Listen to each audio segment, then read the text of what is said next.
इडयोरपराधीशं कामितार्थप्रदायकं निर्विकल्पसमाधिस्थं सिद्धलिङ्गं भजाम्यहं श्रीगुरुसिद्धलिङ्गेश्वर स्वामिने नमः। ಓ ಕುಮಾರಸ್ವಾಮಿ ಗುರುವೇ ನಮಃ. ಧನುಸ್ ರಾಶಿ. ಧನುಸ್ ರಾಶಿಯಲ್ಲಿ ನಿಲ್ತಕ್ಕಂಥ ನಕ್ಷತ್ರಗಳು ಮೂಲಾ 4 ಪಾದ. ಮೂಲಾ ನಕ್ಷತ್ರ 4 ಪಾದಗಳು, ಪೂರ್ವಾಷಾಢ ನಕ್ಷತ್ರ 4 ಪಾದಗಳು, ಉತ್ತರಾಷಾಢ ನಕ್ಷತ್ರ 1 ಪಾದಗಳು, ಒಟ್ಟು 9 ಪಾದಗಳು ಧನುಸ್ ರಾಶಿಯಲ್ಲಿ ನಿಲ್ತಕ್ಕಂಥ 3 ನಕ್ಷತ್ರಗಳ 9 ಪಾದಗಳಾಗುತ್ತವೆ. ಧನುಸ್ಸು ರಾಶಿಯವರಿಗೆ ಉತ್ತರ ಹಾಗೂ ಪೂರ್ವ ಶುಭ ದಿಕ್ಕುಗಳಾಗುತ್ತದೆ.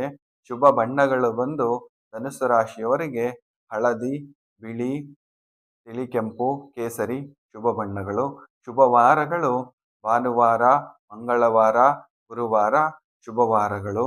ಅತಿ ಹೆಚ್ಚು ನಿಮ್ಮ ಗುರುಗಳ ಧ್ಯಾನ, ಪೂಜೆ, ಜಪ ತಪ ಮಾಡುವುದರಿಂದ ಗುರುಶಾಂತಿ ದೊರೆಯುತ್ತದೆ.